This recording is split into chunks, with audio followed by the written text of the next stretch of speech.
So this is our middle page, okay.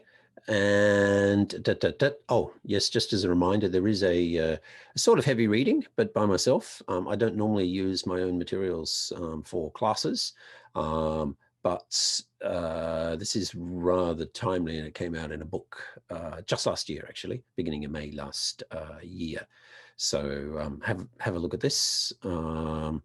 And I think it's a fairly straightforward read, but it pulls in a lot of different issues. It's in a book published by Springer out of Europe, one of the major academic publishers, German company, which is really, the whole book is about creativity. And my focus is obviously creative activity under attention scarcity, but particularly the section in the text which talks about how audience attention has become a critical source of effectively capital, because it is so scarce and it can be leveraged in just so many interesting ways. That's very relevant for this topic. Okay, so the videography project resources link here. This is the one here. Okay, you'll just click on that, and then we jump through. And this will put you onto my website. And so this is its own subheading here, videography project resources. And there's a whole bunch of quite useful links. But of course, I'm just kind of seeding it in a way. As soon as you get to YouTube and you start to look at resources on video production, you'll discover a huge array of them. You know, there are so many people who are very successful YouTubers, just simply teaching people how to be YouTubers, you know, in this kind of non-ironic kind of way. Now, remember, we'll have the quiz next week, and that quiz will be it'll launch at 1 o'clock next Tuesday, period 3. Okay, 20 questions, and there will be 40 minutes to do it, and we'll finish up. And so then it'll be just 5 minutes to the end of the period there, and then I will open up the class. Okay, so just after I've kind of whacked you with the quiz, we'll have the class. But this makes it a very efficient use of time. You'll be at your laptop, doing it at home or wherever you're going to do it, campus or wherever you want to be. The classroom will be available there, but in the end, don't bother trying to plan to collaborate, because the questions will come at you in a very different order. Each person will get everyone will do the same test, but the questions will be randomly delivered to you. You must answer that question before you move on. You can't use that Zoom function of ticking a question and returning to it. Okay. This is just to make it, frankly, more difficult to do it as a team effort, so that you do it as a solo endeavor. And there will be plenty enough time to answer the questions, thinking about them, not enough time to start Googling for answers and looking through slide sets and trying to dive into videos and whatnot. The range of the quiz covers all the material that's linked to here. I will have a couple of questions about this reading that I've set here. The questions will only relate, though, to what I've just talked about, to the effectively the introductory section of this chapter, which talks about attention scarcity, and then maybe jump to the conclusions as well.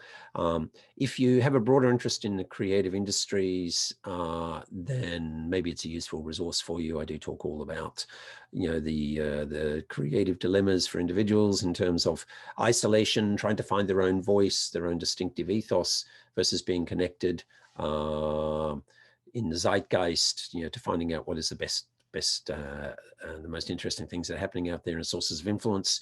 And if we look at the history of creative industries, and whether it's artists, novelists, or whatever, the artist colony effect, or the Bauhaus, or whatever, where you had all these amazing artists and designers coming together and mutually influencing each other, is very important. But you also need your own space to do your own work intensively, and to effectively find your own style. because one of the worst things you can do these days in the market for attention is to be really derivative. Okay, a bit like derivative, it's just a bit like pakurine. If you're just copying other people, then you're not going to get much traction. I'll come back to that when in a discussion of brand personality in a moment, because having unique voice is important, but it's not enough.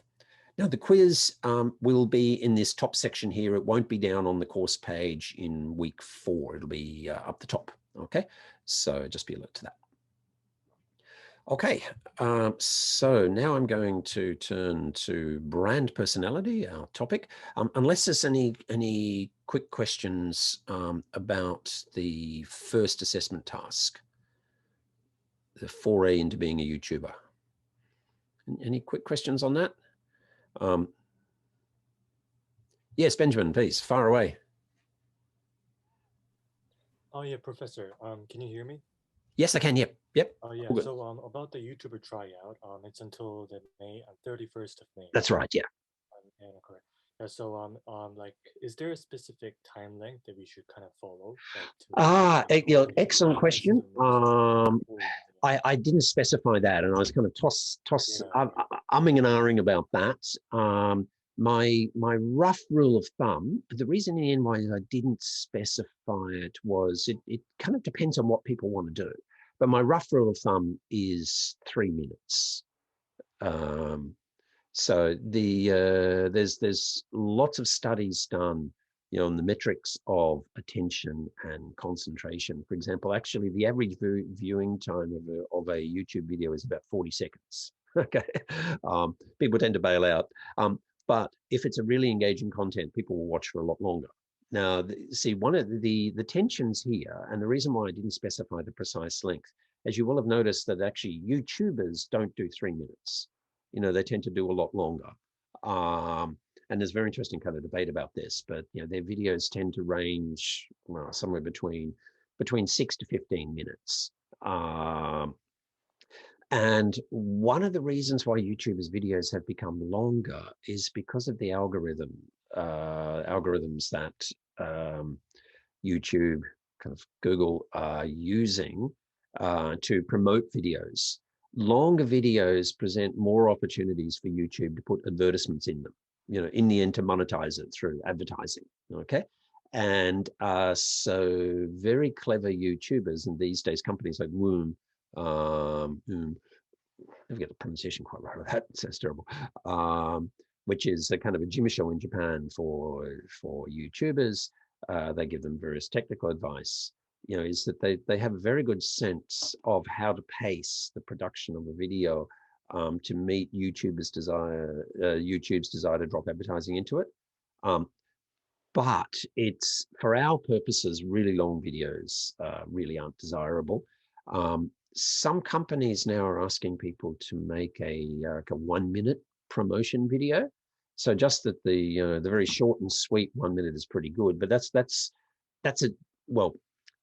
simultaneously too easy and too difficult. If it's done extraordinarily well, 30-second 1 minute can have really high impact. And a lot of the corporate content aims to be between 30 seconds to 1 minute so that people can very quickly share. If it's really short, you don't feel as guilty kind of sharing it. So that's an imperative. But I think for people to develop a nuanced story on themselves, probably something like 3 minutes is more useful. The 1 minute, it's 1 minute talk to camera is pretty dull. The 1 minute corporate video that's got hundreds of editing cuts in it to really get it precise, really well produced, that's really hard work technically. So kind of 3 minutes, 2.5 to 3 minutes kind of accommodates more amateurish efforts with meaningful content. And you can see why I've hesitated to kind of write that up into a text, but that's kind of the direction I'm thinking of. Is that helpful, Benjamin? Yeah, definitely. I have another question, which please, is kind of please, yes, absolutely. as well. So, so next week we're gonna have a quiz, right? Yes. So, The quiz, the range of the quiz is from chapter, no, like chapter 1 to 3, isn't it? Yes. Well, weeks 1 to 3. That's right. It's all, yeah, excellent question. It's all in the No. rear view mirror. Okay. Okay. So it's all up until the previous week. So yeah, thank you. That's a really important question. And like there are a lot of like reading lists that we have to read, and there are some like specified, really like detailed resources. Like so, like, I want to know like a specific set of lists that we should kind of Yeah, okay. Yeah, radio. To make that clear cut. Well, effectively, the material, obviously all the lecture notes, everything that's up as a PDF, that are made from slides. So that material there. And I'm going to be testing whether people have engaged with the videos by having some questions, but not on all of the videos, of course, but on some of the videos. But if people had you don't have to study the video content, of course, but if you've had a bit of a look, you'll be able to answer the question. If you haven't looked at the video, you won't be able to. So because I'm not putting the links to all the videos through Moodle, so I'm not collecting metrics of who's clicked through. Also, the other thing is when students figure that out, they just go and click through the video without actually watching it anyway. So I'm not really interested in that. So there'll be some questions on the video material. There isn't actually that much on the too much on the reading up front here now. The main thing is that chapter of mine, but that's what I've said, it's only a small subset of that. So look, but you make a very good point. What is the range near the high of the quiz? And I'll specify that more clearly. I'll set the quiz a bit up in advance anyway, and I'll also put that description at the interface on Moodle before you actually click on it. But it's better to know that well in advance. So, all right, let me just write a big note to myself with a asterisk here. All right, won't write it on the back of my hand. I used to do in high school, don't forget my lunch kind of thing. All right. Okay, any other questions? Yeah, May, please, yeah. Yeah, May. Hello, I have a question about the YouTube assignment. Yeah. I was wondering who the audience is for our videos. You often talk about. Okay. Excellent. Yes. Look, excellent question. Know your audience. Well, first of all, in practical terms, it's your fellow classmates, because I'm going to be making a unlisted playlist, but it is an opportunity to have a broader self-promotion video. These days, whether if you're applying for internships, even full-time jobs and whatnot, if you did a good job of this, you could actually provide the link to your video to various people, whether it's in clubs or, whatever, on social media platforms, even LinkedIn or whatever. So you feel free to do that if you can make it more serious. Or, and this is the question of kind of how can you serve multiple audiences? On the one hand, you want, might want to have a really good time at SILS, so you might want to show yourself as a party girl. On the other hand, if you're applying for a really serious kind of, internship in compliance in Goldman Sachs or something, that mightn't be quite the same pitch that you want to have. So I'm really open on that. When people submit the video, you'll be able to submit comments, about your own thinking process there and whatnot, and what your point was. So, so that will be a relevant part of the exercise. Okay, thank you. Okay. Yes. So we're free to make it more serious or more fun. Absolutely. And we can kind of absolutely choose the direction we go. Choose your direction. Okay. Thank you. The main thing to know is that, of course, the immediate audience will be your classmates in a playlist, but it can be pitched to a much larger audience or less. Okay. Okay, thank you. Yes. Any other questions? No, we'll have another Q&A session at the end anyway, so if you can kind of ponder the issues there. But start having a look at some of those links. Of course, we live in a world of ubiquitous moving image these days, to the point where, things like Facebook get annoying where all those videos kind of automatically start. So if anyone is involved in professional communications, in personal communications, you know, some sense of dealing with moving images is going to be important. This has been a challenge for me too. I used to work as a photographer, but completely a stills photographer. I used to be rather good at black and white development in a dark room and whatnot. But it's only really been with the pandemic and having to go to online teaching that I actually had to start to think about video and video editing and whatnot. Those of you who took Introduction to Business know that I kind of set myself up in some strange places and did selfie videos and whatnot, and I'm still an ongoing process on that. It's the still photography background certainly helped me in understanding some real fundamental issues, compositional issues, but you know, elementary things like depth of field and all of those kind of things. But there is very much a new skill set there as well. So I'm no more than 12 months ahead of the many of the beginners in the class here. Okay, so please don't be intimidated by it. Okay, now I'll go over and talk about brand personality. But the first thing I really want to stress is, let me expand this. By the way, if anyone has any issues with seeing things, please just unmute and yell out saying, can't see it, or there's a problem or whatever. The first thing I want to emphasize is that the whole discourse around, or the term brand personality is inherently a little bit controversial, okay? But it's nonetheless worth engaging. Some people prefer to use the notion of, say, brand identity, and that's a fairly safe thing. The rationale for using the title here of brand personality is kind of twofold. Firstly, lots of people use it, so it's meaningful. Secondly, there is a fairly universal human instinct to do what we call, you know, anthropomorphizing things. Anthropomorphize is a fancy word. It just simply to give non-human things human characteristics.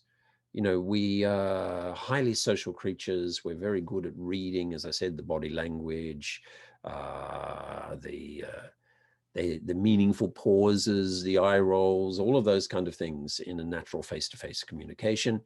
And we, through various signals, discern or find intentionality in what people do. Now, we sometimes get it wrong, and that's an interesting thing to think about, when and how we get it wrong. But we are really hardwired to this because we are such vulnerable social animals. You know, what is really striking about human beings is we're actually pretty much incapable of, well, we're incapable of surviving by ourselves in the first few years. And there are real questions about, you know, at what age can, you know, a child actually kind of look after themselves, particularly in a really complex and hostile kind of environment. You know, we see homeless kids and whatnot who develop a lot of savvy, but often suffer a lot of psychological kind of trauma as well. So we're very good at, for example, reading faces, because, you know, if you're in your cot, your bassinet, you know, as a newborn, you're just looking up, all you can see is the ceiling, and any adult that chooses to look down upon you and hopefully gives you some food and you know, sustenance and whatnot. So this instinct pattern recognition we can project and do onto other things. You know, so a stuffed toy, a pet, you know, the clouds, a mountain, all of those kind of things. We see human traits in the non-human world to a very significant degree. We are projecting personality onto even just not only animals, but just things that aren't alive, right? Castaway, the famous one with Tom Hanks, where, what's his name, Wilson, his friend Wilson, the only one who keeps him company while he's stranded on a desert island for years. Wilson is actually a basketball with the brand Wilson, but he cut his hand and he had blood on his hand, and he picked up the basketball, and the particular way that he had touched it, it left an imprint that looked a little bit like a face. And so this is a significant part of the story in the film. that his best friend is a basketball called Wilson. Okay, so we do tend to project onto the world at large. So I thought before we actually got into discussion of brands, I just very briefly flag this notion of kind of personality and personality types. Those of you in my intermediate seminar, and there are a couple of you, as a precursor to negotiation exercises and discussions about personal persuasion and influence. Everyone took personality tests. Most people did the Myers-Briggs personality test, actually, which is still widely used, but actually psychologists are not so comfortable with it. They're much more persuaded these days by what's called the 5 factors model of personality. Simply briefly show this because I think it's inherently interesting, all of us being in a Japanese context, and we're all interested in personality anyway. And it's a good place for you to start. And actually, I've taken this quite literally from Wikipedia. So go to Wikipedia. It's one thing with psychologists is they are a very active academic community. So there are huge arguments about all aspects of psychology on Wikipedia and about Wikipedia by other psychologists. But the big 5 factors: openness to experiences, conscientiousness, extroversion, versus obviously being introverted, agreeableness, and neuroticism. Neuroticism is the only negative in the list. The first 4 are all positive, that you're open to experience. They're things like inventive, curious, versus being just cautious, for example. So we often see this relates to things like an appreciation for art, because art is inherently very ambiguous, particularly modern art. Okay, openness to emotion, to adventure, unusual ideas, curiosity, and a variety of experiences. We can recognize that, these are pretty good attributes to have in a rapidly changing world. At the same time, it's not enough to just be kind of open to the new. You actually have to get your shit together, if you'll excuse the expression. Okay, self-discipline, dutiful actions, aiming for achievement, planned rather than spontaneous behavior. Very often the case, we say that nice idea, lousy execution. Okay, that a degree of conscientiousness is important to realize any endeavor, even a creative endeavor. I'm not sure which artist first said it, but success was 10% inspiration and 90% perspiration. Woody Allen, very famous director, said 80% of success is just showing up. To a remarkable degree, I think that kind of is true. So that conscientiousness is good. On the other hand, without the other attributes, conscientiousness is problematic. I once worked with a person who was always there 5 minutes earlier than everyone else, and used to eye roll and make critical comments about other people being late. And once this person said, I can be here on time, why can't you? And someone then said, well, you being here on time, it seems it's the only thing that you can do, which was just kind of brutal, but hit the nail on the head that the only thing the person could do was turn up on time, and they couldn't do anything else. So that their whole strategy was to appeal to their conscientious nature. A word of warning, I think in Japan, that gets you a lot further than it does in Western countries. One of the greatest insults you can say about a colleague in the English context is to say, for example, well, he tries. It's kind of super bitchy in English. It means 頑張ってるけど基本的に役に立たないやつ. Western organizations tend not to reward just trying. They're very much kind of outcomes oriented, so they can be quite brutal, especially in finance, for example. Extroversion, introversion, I think we understand this clearly. The simplest way to think in terms of extroversion, and whether you're an extrovert, shakoteki, or whether naikoteki, is, and we talked about this in the intermediate seminar last week, that if you tend to feel energized by meeting other people, after a social interaction, and then you're heading home or whatever, if you're feeling really lively and motivated to do things, you're more likely to be an extrovert. You draw strength from other people. If, on the other hand, your primary reaction is "tsukareta, daru, mo maji daru," then you're probably more introverted. Either that, or you're just mixing with some not very nice people or very boring people. And that's a very important one to distinguish, okay? Is it are you really an extrovert, extreme extrovert, or you're just very lucky to be meeting amazing people? Are you really an introvert, or are you just hanging out with a bunch of really boring people? So until you've actually met a wide range of people, it's a little bit difficult to answer that, I think. The agreeableness attribute, tendency to compassion and being cooperative rather than suspicious and antagonistic, okay? Of course, positive attributes.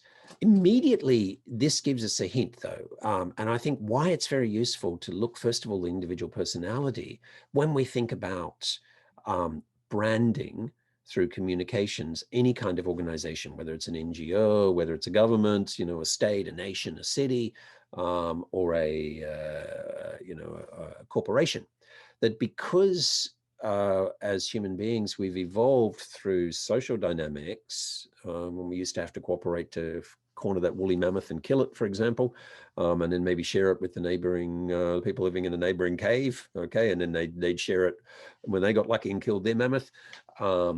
So because we're so alert to this, naturally human beings, oops, sorry, let me go back. Naturally human beings will tend to look for similar attributes that they find in a desirable person in the organizations they're dealing with, okay? By the way, if you're in a service context and someone comes in and they're really, really angry because they've been treated really badly by an organization, but you just happen to be the frontline person, I'm sorry to say, but a key part of your job is just to put up with the person being angry. You know, a big gyakugire saying, well, it's not my fault. Don't get angry at me. Someone 5 levels above me decided it. Well, yeah, but people need an outlet for their frustrations. Okay, more and more that goes to social media.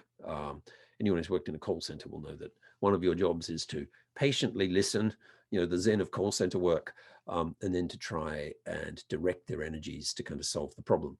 At the same time, of course, if you're really annoyed by an organization, walking in and getting hugely angry and being rude to the poor person who's the least well-paid person in the organization on the front line, because that's the way it always works. It's the way it works in Waseda. The person on the front counter has the lowest hourly income and the least secure job. And the people you really need to get to are in the back of the room, who might have some responsibility, but probably the people who have the greatest responsibility are sitting over in a building next to the Orkama garden, and not even the professors can get to those people, okay?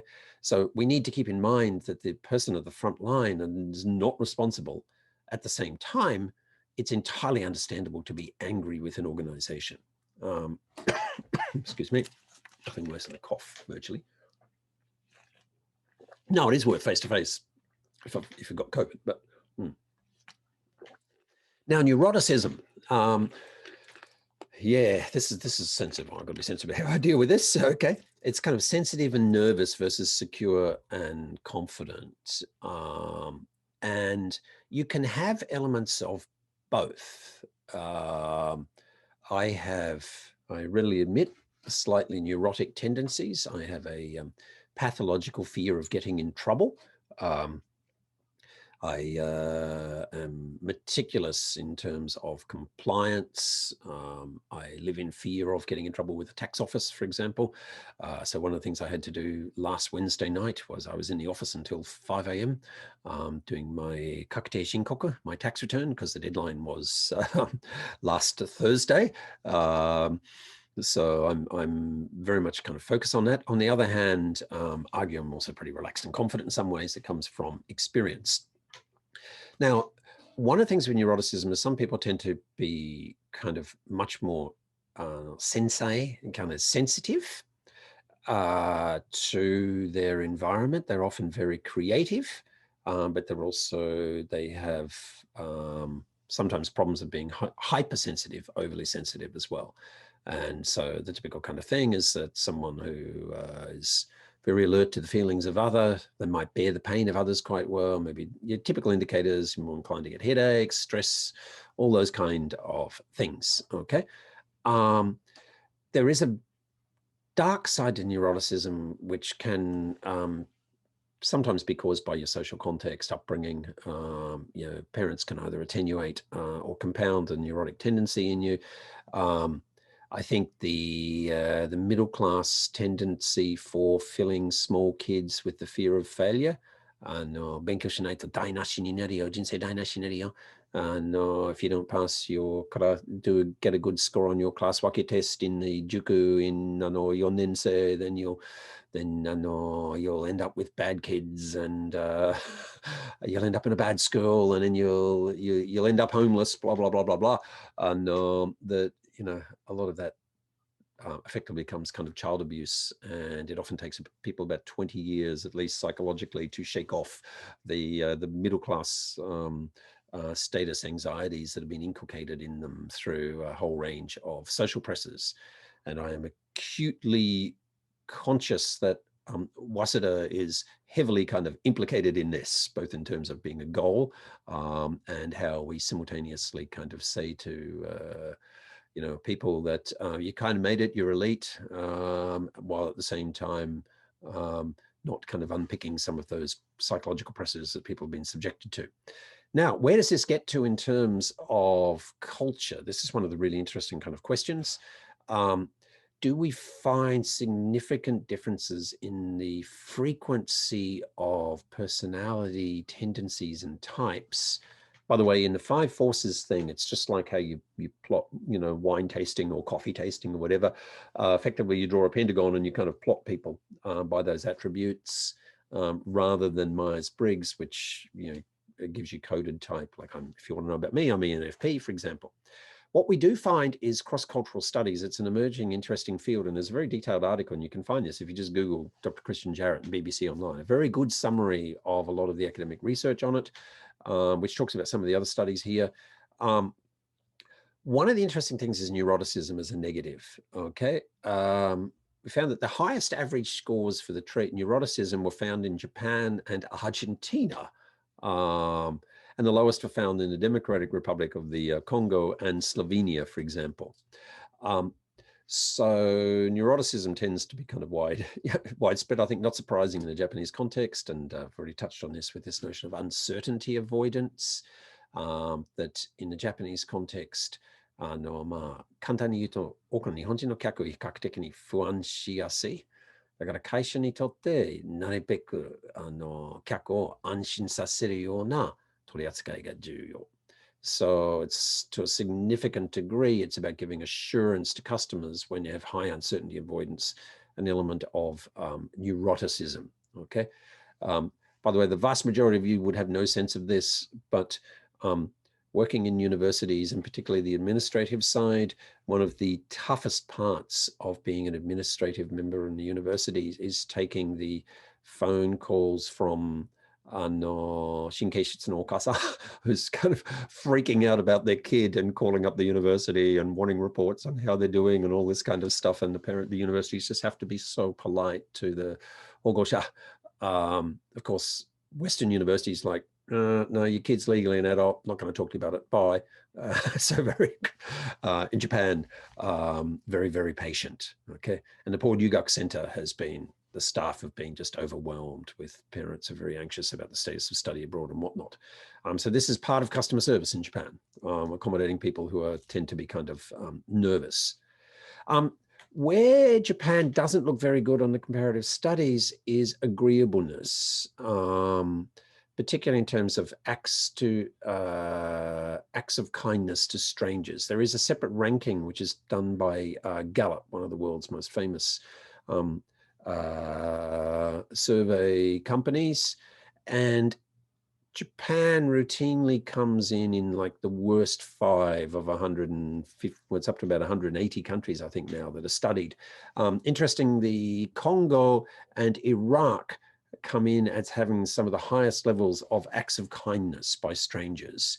And that may sound counterintuitive. You had a bad civil war in Iraq and whatnot, but there's a really important point here, that societies that actually have very low levels of social infrastructure, civil infrastructure in terms of organizations, tend to fall back more on the acts of kindness of others because there's no one else to go to. Japan is such an organized, institutionalized society that works very, very effectively. Therefore, it doesn't really need kindness to work, okay? And the more you have organizations that help individuals and whatnot, And also this culture of jiko sekkinin, so individual responsibility, the easier it is to become selfish and unthinking. Japan ranks particularly poorly in terms of have you engaged in any kind of act of kindness to a stranger in the last month? Japan came like third worst. The PRC was second worst. Okay. So one of the implications here in terms of corporate communications is if you just surprise people with an act of kindness, it's so unexpected in the Japanese context that you can earn a huge reputational advantage. Okay. And one of the things you can do this, of course, is just the omake, just give someone a little unexpected kind of benefit. Okay, so let's then turn to the very specific discussion of brand personality. This is perceived by customers and understood and projected by business. It's a two-way thing, okay? And the implication here is that ideally, you will try and control this in the organization or influence it, because one or two things are going to happen. Customers will either have no opinion of you, which means that they just won't give you any attention, or they will form their own opinion of you. And that opinion may be good, it may be bad, okay? Ideally, companies, any kind of organization, don't want to leave it to third parties to inform their perceived personality, culture as an organization. Unless you wonder whether it's even meaningful to think about brand personality, think about all those university guides and whatnot you look at, and magazines and whatnot tend to have play and stereotype. If you think about Kale, what's the image of Kale, versus Waseda, for example. So, there is this image of Kale as more, obochama or jochama poi and a bit more shade and all the rest of it. Well, I've, for the last 7 years, also taught at Kale in a very interesting program. I had some great students over there. When I'm in bitchy Waseda mode, I say about Kale, they don't have lots more obochama and jochama than here. They have obochama butteru hito ga oi kiga suru. Lots of people kind of trying to pass themselves off as obochama over in Kale. Maybe a little bit of that, less here, which the implication, by the way, is be very careful if you're doing soke cross-campus kind of dating, because how people project themselves and what they really are is often rather different. Now, one of the very important points is that if we talk about customer perception, is that if customers are co-creating the or kateni, arbitrarily creating perceptions of brands, there is scope for plenty of variance, maybe across time and certainly across places. And so we need to understand particular cultural contexts, okay? Very simple example, Clark shoes. When I was grew up with Clark shoes, they were school shoes. And so I had a real problem for a while in thinking of Clarks as a brand you'd want to buy, let alone in any way a premium brand, okay? Dr. Martens, of course, Doc Martens, your docs, they've completely changed. They were originally industrial safety shoes, hence the soles are still like that. And then they're worn by policemen, and then a bunch of punks in the late 70s, early 80s kind of embraced them as a punk uniform in this really ironic way, precisely because the police wore them. And also their working class dads sometimes wore Doc Martens in working in factory work and whatnot. So they completely changed as a brand over time. One of the complex things is brands can lose control over the cultural meanings and perceived personality of their brands. One of the interesting ones is Dolce & Gabbana, the fashion brand, D&G. They kind of got themselves in a bad way because they, with brand extension, they were selling those D&G buckles, and we would have seen this. I've heard it said both in Paris and in Copenhagen that if you wear a D&G buckle, you look like a drug dealer. Okay, so that is just not the association that, of course, an Italian bit edgy fashion brand kind of wanted. So people can appropriate your product or a subsection of a community can, and the brand can end up having associations that are absolutely abhorrent to the corporate strategy. I've heard it similarly said about Audi, for example, in Denmark, that you look very dodgy in an Audi. Whereas, of course, it's a completely different positioning in some other markets. So a lot of corporate communication design is really about trying to define, position, and project the brand's personality in public space. Now, that can be physical space, it can be virtual space, more and more, obviously, virtual space. But there's more and more emphasis on co-creation. Now, it's co-creation with the customers, but also through a whole range of collaborations. And I'll show a couple of examples briefly in a moment. At the same time, that risks losing control of the brand identity and positions and the positioning, strategic positioning. And premium brands are really obsessed about keeping control over their brand positioning. So it comes down to really basic things like not just distribution channels, just don't want your product turning up in, Don Quixote, if you're trying to project it as Lux, for example, but also just in terms of who you collaborate with, where the brand is seen. So many elements of this involve really, really, really tight control. The problem with the tight control is that in pure luxe brands, it can be nicely exclusive. But most of the luxe brands are actually, their business model is not that they're completely exclusive. They want to look exclusive, but they're actually selling en masse as well. At least some of their brand extended products, their fragrances and various things.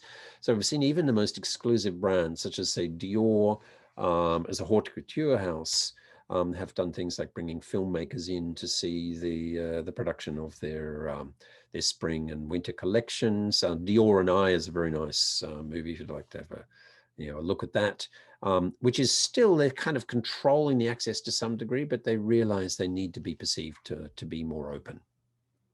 Oops. So how's brand personality expressed? There are a whole range of ways. The overall design, sometimes the production ethos, sustainability is a critical thing, for example, and I'll show an example in a moment. The physical materiality of the product, the aesthetics of the product. If you put a skull, on your product, then it's going to communicate to certain markets and not to other markets, okay? Even if you're really playing with it, with putting diamantes on it and charging some crazy Nijugoman on super uber premium merino knit, and you've got a diamante pattern on it, you're not going to sell that to OLs to go to work in, right? Okay, so it's positioned in a certain kind of way. Okay, so across all the corporate communications you're going to have, as well as the actual, the look and feel of the product, you're going to be projecting elements of personality as well. And then, of course, you can plug into the perceived personality of literally personalities, okay, of prominent individuals, various subcultures, products, and brands. Now, one I've already showed very briefly in the first class. I know a few of you also in Introduction to Business. There's and this week I've set a 45-minute documentary, which was created on the history of the Arbor snowboarding and skateboarding brand. It's a superb documentary because they really talk about the business dilemmas.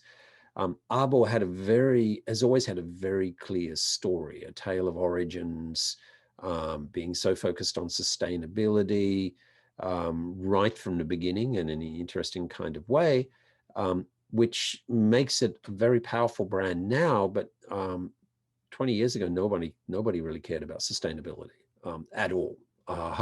Was a critical thing. And one of the really powerful lessons with Arbor is that particularly in that industry, there was this explosion of entrepreneurial endeavor, innovation, creativity in snowboarding and skateboarding. Literally hundreds of people creating companies, trying to project, brand stories and whatnot. So yes, Arbor had a very distinctive story, but your typical snowboard shop or skateboard shop, for example, would stock no more than 10 to 12 brands. So it's about the various gatekeepers. So it's not just that you have a story, it has to be a persuasive story with those people who can influence whether your product gets in the market or not, gets put in front of the customer. And then when it's put in front of the customer, what kind of messaging is around there? Do you have a really passionate salesperson who embraces the story of the brand and wants to share it? And that also that kind of salesperson in that kind of store is someone who you as a brand want to be associated with. These are the kind of people you really want telling customers, I love this product for the following reason. Okay. And you can look at the slide yourself. But you know, the interesting thing with Arbor was the guy who started it. He grew up with, he and his mate. They grew up at Venice Beach, and the company's still headquartered there in California, mecca of surfing and skateboarding, and they did both. He went off to University of Colorado as a university student, and there he started going over, obviously, he's skiing, and got into this early nascent new activity of snowboarding. He took some time off, went traveling, turned out in Asia, finished up his travels in Hawaii, and he met some people engaged in this very interesting reforestation project in Maui, where they were harvesting already fallen and cut timbers and trying to sell the sustainable timber in the US. And they wanted a representative in Los Angeles. And this guy said, "Oh, I love what you're doing. Okay, I'll try and sell your timber." And then it was completely disastrous. He just couldn't find anyone who would pay the premium for sustainably harvested, particularly koa. This is a very distinctive, beautiful Hawaiian wood, which the first surfboards were first made out of, by the way. So he just couldn't find anyone to sell this, and he had this failing business. And he and his mate, who were doing this together, they were driving back from Colorado, thinking our business is failing. And then they said, "Hey, why don't we use this wood to make snowboards?" And so that was the original story. And this is how they started trying to sell the wood and couldn't sell it. They were into snowboarding, and then they switched, and so they made the product. And so it's a very interesting tale of origins with a lot of credibility. And they continue to put 5% of all of their turnover into reforestation programs. So it's a very progressive brand, and very much for the times. But there are plenty of times when the brand almost had to shut down out of bankruptcy, because they just, in fact, at one point here in Japan, they completely lost their distributor. So you couldn't even buy the product for a few years here until they found a new kind of passionate distributor who would put it back in the Japanese market. So there are a lot of really good businesses that, for want of influencing key stakeholders, fail. And his image, this is Kato-san at the Suns in Ogawamachi, and I was in there seeing him on Sunday. Always go at the if you're going to buy your snowboarding gear and whatnot, always go at the end of the season, and you get some great bargains. I've known this guy for a decade, and the Suns is this real premium store, really high end, all these crazy Japanese surfy snowboard type people, and they're one of the few places that it's part of Murasaki Sports. They're real premium end. And so the guys that work there are some of the real pioneers, the veterans in the Japanese snowboarding industry, people who were the first professional riders for, in Minakami back in the early 2000s and whatnot. So people, this guy, it's a joke. He kind of runs, a kind of like a snowboard gyokai juku for anyone who's on for a chat. So if you're interested in connecting with him, and tell him Christopher from Waseda came, and he'll give you a special discount, guaranteed. Okay, no back margin. Okay, but I just put this picture here for the very simple reason that actually, at the end of the day, your brand story has to be persuasive for the people who are face to face with the customer. Now, in some cases, when you're selling things completely online, you can talk directly to customers. It's okay. But for a heck of a lot of things, it's really about the tangibility of the product, and you have to make that connection there. Now, one of the interesting things, of course, is there's lots of brands, each having their own distinct positioning, identity, brand personality.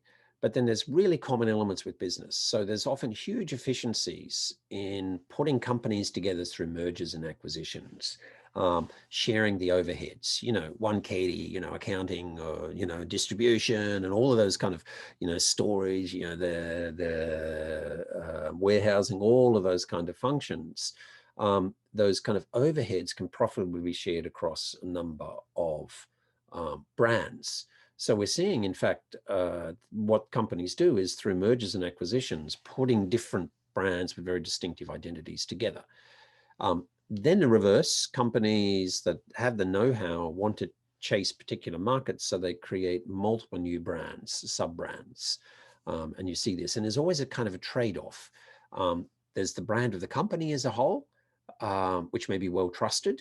On the other hand, you want to speak to different sub sections. So you tend to have overarching corporate brand and then your various sub-brands, which speak to different price points and whatnot. This is a classic segmentation, and those of you studying marketing understand this. Shiseido is, of course, a classic example here in Japan of this. Sometimes the corporate brand is scarcely known. Very few people have heard of Luxottica, but Luxottica absolutely dominates the glasses. So whether it's sunglasses or glasses frames industry in the world, the vast majority of kind of brand extension of fashion brand glasses, sunglasses, for example, are made by Luxottica under license. And there's been lots of expansion through acquisition, but also contract manufacturing and creating of new sub-brands as well, okay? So it's about speaking to different groups of people. I think we understand that. You know, like Oakley, Ray-Ban. Ray-Ban was a very storied American brand, for example. You know, fighter pilots in World War II wore Ray-Bans. It's part of the snowboarding look now. You got your cap on, you know, your Volcom cap and your Ray-Bans. That comes in and out again. That was late 90s, early 2000s, and back again, for example. You see a whole bunch of kids like that with the hoodies and whatnot. Persol, very storied Italian brand that was taken over, and then so many very influential brands such as, you know, Prada, are just made under license by Luxottica, and they're actually very good at what they do. So we see any large company that's making products selling to different market segments attempted to do this. So of course the car industry in Japan, historically Toyota, Nissan, they just put their car brand there, and then you'd have a product brand. Now, in the German case, you see Volkswagen and Audi in the same company, for example, but very distinctive brand identities separating them. So we saw Toyota and then Nissan, for example, and Honda all in the 1990s making a decision to have a premium brand, some of which are never brought to Japan. So Nissan has never used its Infiniti brand in Japan, for example. Toyota for a long time didn't, but then rolled out the Lexus brand here. And so you can see an interesting thing if you interesting, you can still see it if you, probably not now with Corona, but if you're in front of the Mitsubishi kind of Kaicho Club in Marunouchi, just down from Tokyo Station, just where Dean and DeLuca is there, you can see a whole bunch of black cars, beautifully polished with chauffeurs lined up waiting for the presidents of various Mitsubishi Group companies. Some of them were Toyota Crowns, some of them are a Lexus, and the car is exactly the same shape. Okay, at one point they started branding it as a Lexus. And we see that Nissan is a really striking one here. They brought back their old Datsun brand, which they used to sell abroad. Nissan was never a brand, for example, when I was growing up in Australia, it was all Datsun, but they're actually using it only in certain markets for lower priced kind of product. And there's an ongoing debate about whether they bring the Infiniti brand into Japan or not. But some of the strongest personalities or identities in the car industry are actually model brands. So the Z, the GTR, for example, the X-Trail in the case of Nissan. Now, when you're trying to define your brand personality, there's also this very significant country of origin effect, which is significant. Nissan was doing well, was Japan's first car company, then facing bankruptcy in 1999. Carlos Ghosn came in, kind of turned it around, very significantly headhunted from Isuzu. Shiro Nakamura, a remarkably innovative person, made him chief creative officer. And then he launched this whole process of thinking about what is Japan's distinct, or Nissan's distinct brand personality and its strengths and weaknesses. What is its DNA? Okay. And so it's although 90% plus of all Nissan sales are abroad, it's still a Japan origin company. And part of its brand strength is its Japanness. And so trying to define what those attributes were. So as a Japan origin enterprise, but also the brand stories, which grew very much out of particular products. You know, so things like the Z is very, very significant because it references a previous design ethos that goes back to the old 240, a very iconic car that was a huge success for them in the United States. And the GTR as well too is a similar kind of brand story there. And you only have to go online and Google these models and you find that there are these kind of maniac lovers of old Japanese cars in the United States who drive across the country once a year, and they all meet up and they swap parts and they share their cars and all the rest of it. Very active communities of the lovers of this brand that they can really leverage then as a branding communications resource when you're trying to attract a whole bunch of new customers. But also going back to what you've done in the past, this is really important for the car designers, really important for employees. New employees get a walk through the Nissan Heritage Collection. You push up the roller door and there are all these cars kind of stored there. You can go through and get a sense of what the brand identity has been in the past. The Z, for example, the program director on this came and gave some lectures for me here. Otomo-san, great guy. You know, I had the conversation with him with the Z, and it's scarcely changed its appearance. It's like a more, miyakinai. And he's like, mo nakisu hey, honti miyakinai no? Ureshi. Engineer no yume da yo. That people don't get sick of kind of looking at your product, you know, and you don't have any kind of negative associations with it. You know, that, okay, maybe it looks good, I still like the form, but associated with breaking down, no. Okay, so it's been extraordinarily strong for them. And in the GTR, nicknamed in the car industry Godzilla, for example. But a lesson how you can lose control of your brand. Both Toyota and Nissan pickup trucks became the preferred vehicle for militarization in Syria. This is one of the rebel groups in Syria. You can see that they've mounted an anti-aircraft gun on the back of a Nissan pickup truck. Now, those kind of images are actually pretty powerful if you want to communicate how tough this vehicle is, okay, that you can actually mount a really powerful gun on the back of it and it can work fine. But in certain market contexts, of course, to even try and use that in a commercial sense is going to be damaging. So we need to be conscious of this. Now, we see here in a major American publication, when they wanted to talk about Carlos Ghosn and the company losing its direction, of course, the graphic designer went straight for the iconic image of the original GTR that sold extraordinarily well in the United States back in the late 60s, early 70s, okay?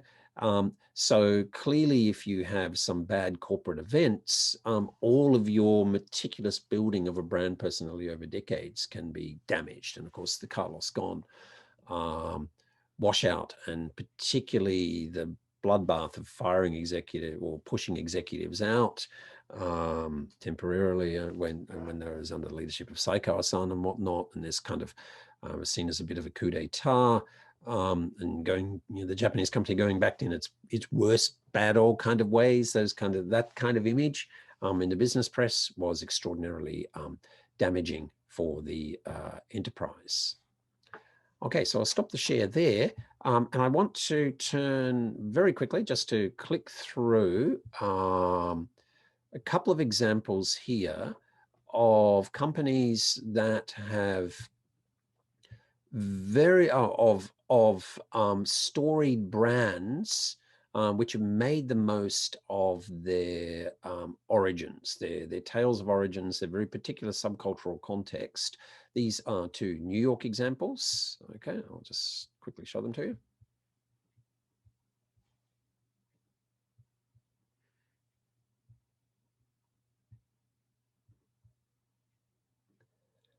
You can find both of these in the same street in the Lower East Side in New York. But for one of them, Moscot, you can also find them in Aoyama, just down from quite close to Algaco, actually.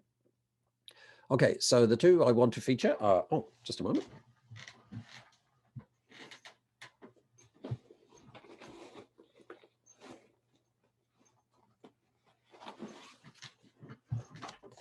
Just remembered I've got a Hagaki that arrived yesterday for me from Moscot. Okay, the 10th Japan limited edition collection. Okay, because these are Moscot, and I've bought a few glasses from them there.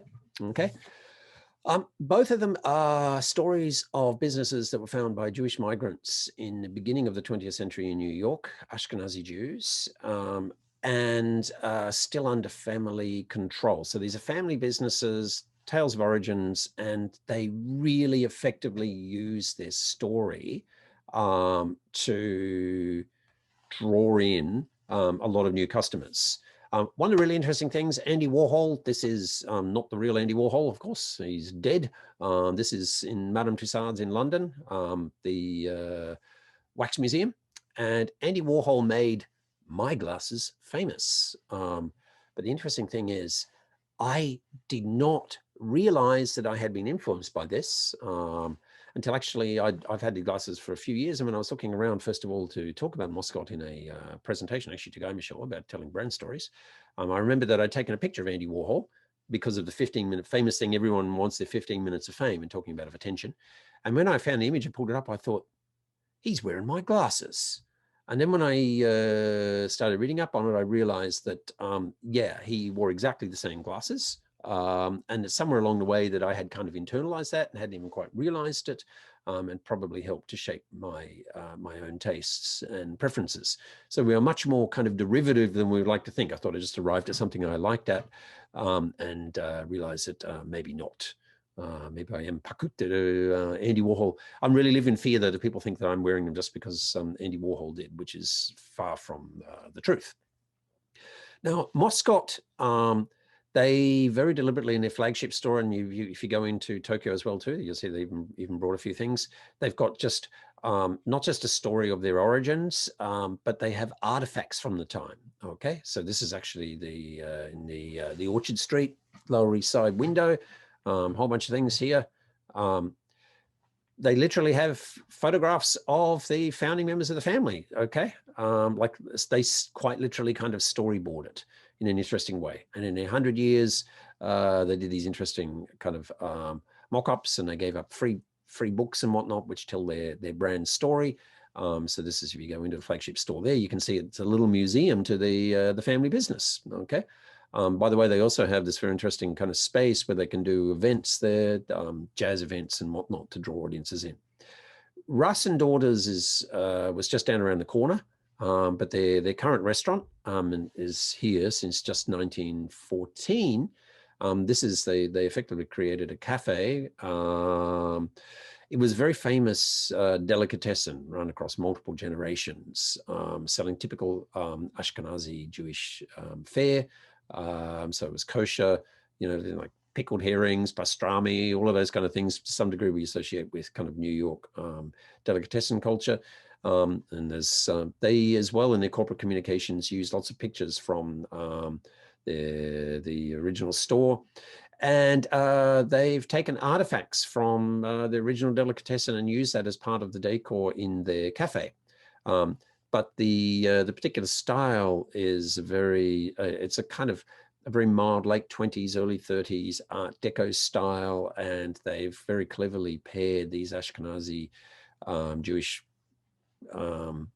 cuisine classics with cocktails, and really cleverly engaged in a cohering visual design across all aspects of it.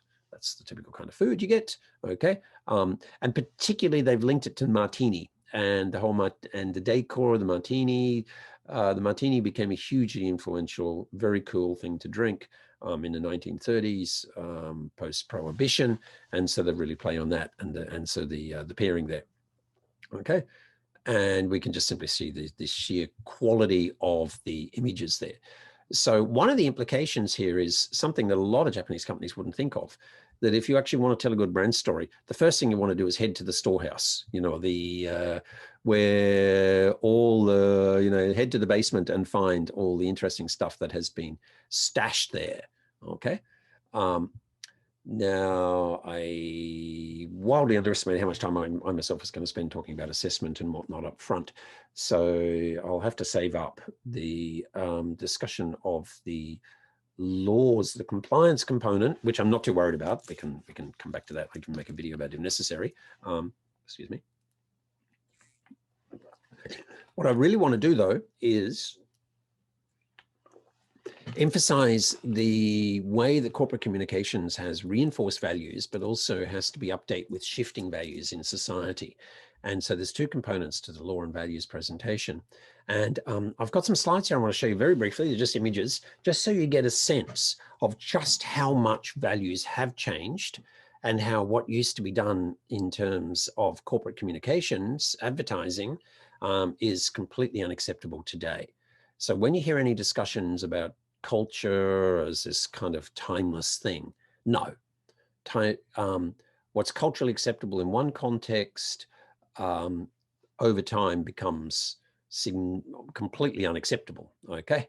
And as a consequence, you have to be very, very alert to this in the communications function. It's also why having Ossan in charge can often be a really kind of dangerous thing. Okay, so let me just put this example up. Value changes. I can't share these because some of these are subject to copyright, okay? And I don't have copyright clearances. So key thing here, of course, social norms have shifted greatly, okay?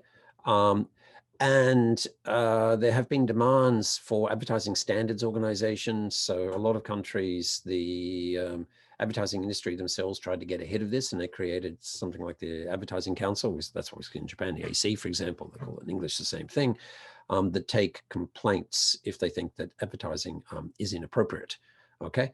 So in short, communications must keep track of changing social norms and has been criticized in the past for reinforcing bad culture. Let's have a look at some examples. Okay, most of these are examples of shameless sexism, okay, but were quite normalized at the time in, for example, post-war America. Now, this is the famous Kellogg's brand. They were selling vitamins, right? So the harder a wife works, the cuter she looks, okay? This is the Del Monte Ketchup brand, which you can buy in any Japanese supermarket. With the first time they introduced the sealing metal lids where you crack them open, but they made it a bit easier to open it. And it's like, so you mean a woman can open it?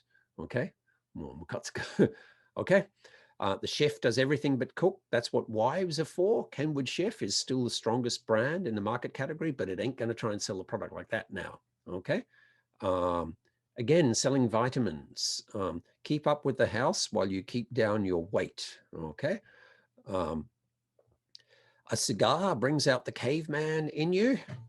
This is a recurrent theme in advertising in the 50s and 60s, appealing to men with very unhealthy kind of toxic masculine kind of attitudes towards women. This is really quite striking. Selling beer, okay. His devoted wife who just wants to cook dinner for her hubby. She burnt the dinner and she's all having a bit of a weep, as if anyone's going to dress that nicely at home. You in your track decks and your hoodie. But don't worry, darling, you didn't burn the beer, okay. She should hit him with a bottle of it. This one, just appalling. I'm not going to explain it. Stacked for convenience. You only have to look at the female model to understand what stacked is referring to colloquially. Japanese companies breaking into America. Subaru, the Subaru GL Coupe, like a spirited woman who yearns to be tamed. Okay, let's hope it doesn't break down. God, yeah. American Airlines, and this was being particularly cheeky because, of course, it's saying the very opposite of what it's saying. So some interesting decoding endeavor here, but of course, you know, abominably sexist. Think of her as your mother. My mum doesn't sit like that on a chair and look at me that way. Okay, and that was the point. But this is perhaps one of the most brazen. Still a very strong brand in the United States, one of the most widely selling brands through distribution channels such as Macy's. Van Heusen business shirts. It's daring. So the boss is spanking his secretary. It's audacious. He's kind of kissing another secretary without permission, right? It's the bolder looking shirts, and yet another secretary thinks he's a hero, okay? Blow in her face and she'll follow you anywhere. Well, I'll come back to the cigarette industry in a moment. This one is the one non-sexist one. I actually costly took a snap of this. This is very famous, and I couldn't find a digital version of it.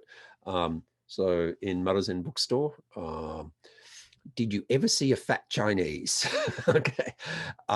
This was by the Rice Council of America, the industry body, to try and promote rice as a side dish in place of things like, potato and whatnot. And the idea was that rice was healthier. And so if you ate rice, you wouldn't get fat. By the way, in the food industry, the turn of phrase is center of plate. What is center of plate? And in America and certainly Australia and even Argentina and whatnot today, in the post-war era, meat was center of plate and everything else is a side. So we still see this in Japanese. You go to McDonald's, it's still referred to as side, and this is the industry discourse. So what would be the side? Of course, in Japan, the rice historically was center of plate. So these shorthands that people use. Selling fizzy drinks, okay? For a better start in life, start cola earlier. Okay, from the very dodgy Soda Pop Board of America. Have your babies drink soda pop. So this is be counterintuitive. Very often in advertising, there was this very deliberate confronting of the critics. You can see this in the dramatized TV series, the fictional one Mad Men, as well, where they explicitly talk about this. This was when people started to say, stop giving kids fizzy drinks with lots of sugar. So this organization, the Soda Pop Association, and some advertising execs said, okay, well, how do you deal with it? You go out there and confront them. Do we turn our weakness into a strength by embracing it? Okay. We have the youngest customers in the business. So you're giving an 18-month-old, 1.5-year-old kid a swig of 7-Up. Okay. Now, perhaps the most studied and well understood, of course, is the controversies over cigarette smoking, where it's been banned now in a lot, cigarette advertising in a lot of countries. Marlboro Man, and if you Google, you'll find so many examples of Marlboro Man commercials. The guy who was the most famous Marlboro Man late in life, when he was dying of lung cancer, became an activist against smoking. Okay, so he died from the product that he was absolutely critical in advertising, this particular chap. Okay, and despite the increasing legal requirements, the compliance reasons to put warnings on there, they still use this image. And the idea was that you want to be a rugged individual man, you smoke, which means that a whole bunch of boys want to be a man when they're still a boy, and therefore they smoke. The last time I smoked a cigarette, I was 14 years old. I was hanging out with some bad boys and set fire to my own jacket because the vice principal of the school came along, and I put my friend handed me the cigarette and I put it in my pocket, and it started to burn inside my own pocket. And I thought, well, isn't this pretty stupid, setting fire to yourself? And I have never had a cigarette since. Okay. Come to where the flavor is, Marlboro Country is the classic kind of advertising, as we see the catch copy there. And it's Soda Kyoto Iko. They made this work for decades in the United States. And of course, come to where the flavor is, kept playing with all of this imagery, okay? A man's man. And then when cigarettes started to fall a little bit out of favor, they introduced quite cynically a product called Lights, which actually had no diminished negative health effects, just as bad, but were very significant in boosting the sales. But what's happened, of course, smoking has become completely delegitimated to the point where we see this headline in the Australian newspaper in Australia: smoking has become a public declaration of stupidity. The statistics are amazing. If you look in my country, in Australia, where a pack of cigarettes will cost you over $30 now because of the tax, that in areas of high levels of educational attainment, high income suburbs, the average rate of smoking is about something like 5%. If you go into some of the some migrant sub-communities and some working class areas, the statistics are rather higher. And this is a powerful lesson in terms of personal branding, that if you go for a job interview these days in a lot of organizations, and if they ask you if you're a smoker and you say yes, you've just lost yourself the job. Partly because you can't smoke inside, and you have to go out, and you see to be curio dorobo, you're one of the people who has to go out in the street and smoke. But the bigger thing is the evidence against smoking is just so powerful that anyone who has chosen to smoke, regardless of that, looks to be either insecure, therefore they're trying to project self-confidence through it, or just has very low impulse control. And they're not the attributes you want of people in leadership roles. So it's become very kind of stigmatized. Now, some cultures still have relatively high rates of smoking, but it's strikingly collapsed in Western countries in particular.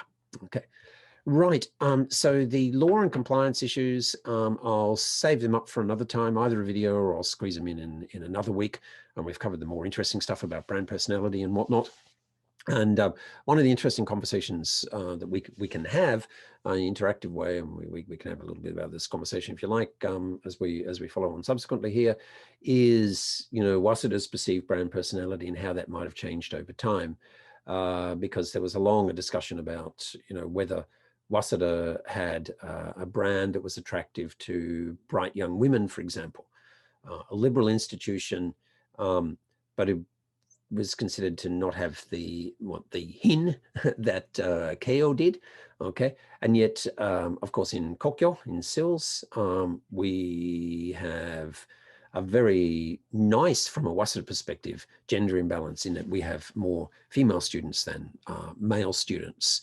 And so maybe Kokyo has a kind of interesting, perhaps, sub-brand personality within the broader Waseda context. And it'll be very interesting to hear people's thoughts in terms of reactions they've got, from circle members and whatnot, about the assumptions that are made, about what SILS, Kokyo is, even within the Waseda community itself. Okay, well, we'll leave it there. I obviously am going to take some Q&A now. And as I explained to you, my plan then is we'll do the Q&A and then we'll take a short break, maybe just 5-10 minutes, so people can get themselves a cup of coffee or whatever. And particularly those of you who couldn't attend the face-to-face session last week, I plan to, first of all, give a bit of a summary of some of the things I emphasized. I went through and showed some of the videos and spoke to them. So I'll speak a little bit to that. But particularly, I'll do that the last part. The main thing I want to pick up on is that individual personal branding. And I didn't take that as far as I wanted to anyway, even on the face-to-face session. But there's some really interesting issues there in terms of our era of digital communication, social media. How do you effectively brand yourself, have yourself findable, likable in a broader context beyond obviously the YouTube kind of video task?